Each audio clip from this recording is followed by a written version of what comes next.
शहर की सुबह थी। धूप की सुनहरी किरणें धीरे धीरे गलियों में उतर रही थीं। लोग अपनी अपनी रोजमर्रा की जिंदगी में भाग दौड़ में लगे हुए थे। परंपरा के मुताबिक आज भी गली के नुक्कड़ पर सब्जी बाजार सज चुका था। कहीं बैंगन की चमक, कहीं टमाटरों की लालिमा, तो कहीं हरी भरी सब्जियों की कतार। चारों तरफ शोरगुल था। टमाटर ले लो टमाटर, प्याज ताजा प्याज।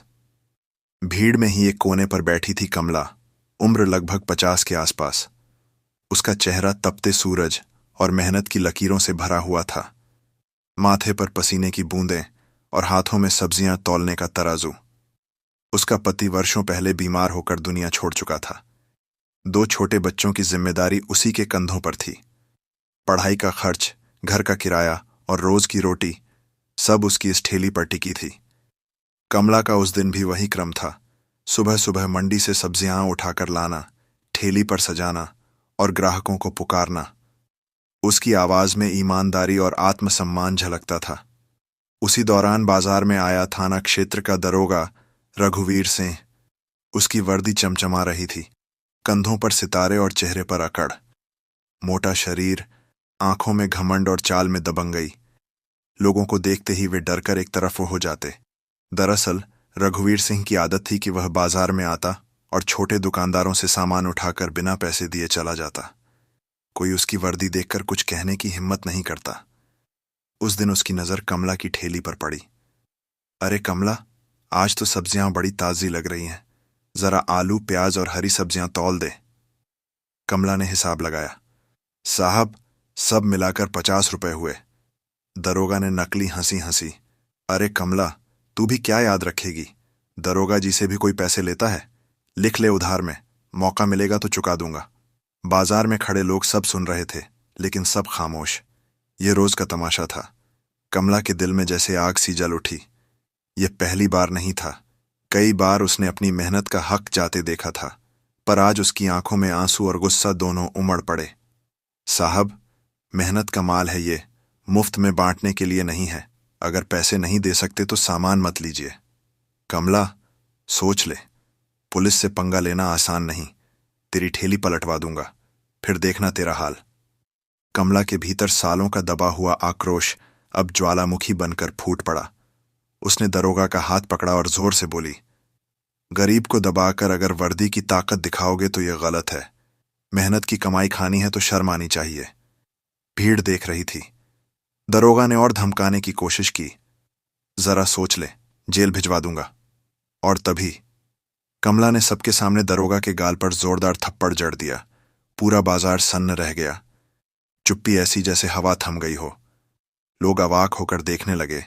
क्या वाकई किसी ने दरोगा को थप्पड़ मारा? कमला की आंखों में आंधी थी। वह बोली, ये तेरे जैसे 420 लोग ही हैं जो गरीब की रोटी छीनते हैं। वर्दी पहनकर गरीब की मेहनत मारोगे तो थप्पड़ भी खाओगे। भीड़ में पहले तो खामोशी रही, लेकिन कुछ ही क्षणों बाद लोग एक एक कर बोलने लगे, हाँ, सही किया कमला ने।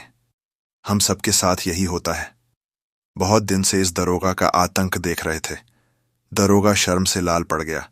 भीड़ में उसकी धौंस निकल गई थी। मजबूरी में उसने जेब से 50 रुपए निकाले और ठेली पर पटक दी। बिना कुछ बोले, सिर झुकाए भीड़ से रास्ता बनाता हुआ निकल गया। उस दिन से कमला केवल एक सब्जी वाली नहीं रही, वह पूरे बाजार की आवाज बन गई। लोग उसकी मिसाल देते, कमला ने सही किया, अन्याय के खिलाफ आवाज उठानी चाहिए। धीरे धीरे बाजार के अन्य छोटे दुकानदारों में भी साहस आया। वे अब दरोगा या किसी रसूखदार से डरने लगे। उन्होंने तय किया कि अगर फिर कभी कोई बिना पैसे लिए सामान ले जाएगा तो सब मिलकर उसका विरोध करेंगे। कमला के बच्चे भी अपनी मां पर गर्व करने लगे। बेटा बोला, अम्मा, आज तुमने हमें सिखाया कि ईमानदारी से जीना और अपने हक के लिए लड़ना सबसे बड़ा साहस है। दरोगा का थप्पड़ केवल उसके गाल पर नहीं पड़ा था, बल्कि उसकी झूठी अकड़ और अन्याय की सोच पर पड़ा था। उस दिन से शहर में चर्चा होने लगी। गरीब औरत ने दरोगा को थप्पड़ मारकर ईमानदारी की ताकत दिखा दी। कमला की कहानी से यह साबित हुआ कि अन्याय सहना भी गुनाह है और अन्याय के खिलाफ खड़ा होना ही असली बहादुरी है।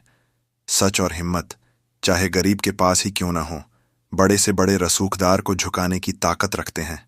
दोस्तों, यह कहानी केवल मनोरंजन और शिक्षा के उद्देश्य से बनाई गई है।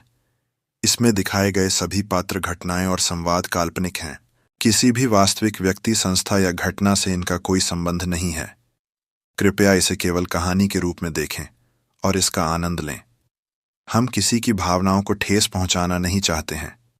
अगर आपको यह कहानी पसंद आई हो तो इसे लाइक करें और ज़्यादा से ज़्यादा लोगों तक शेयर करें।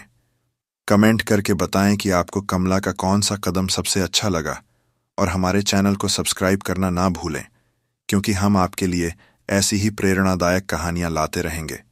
धन्यवाद।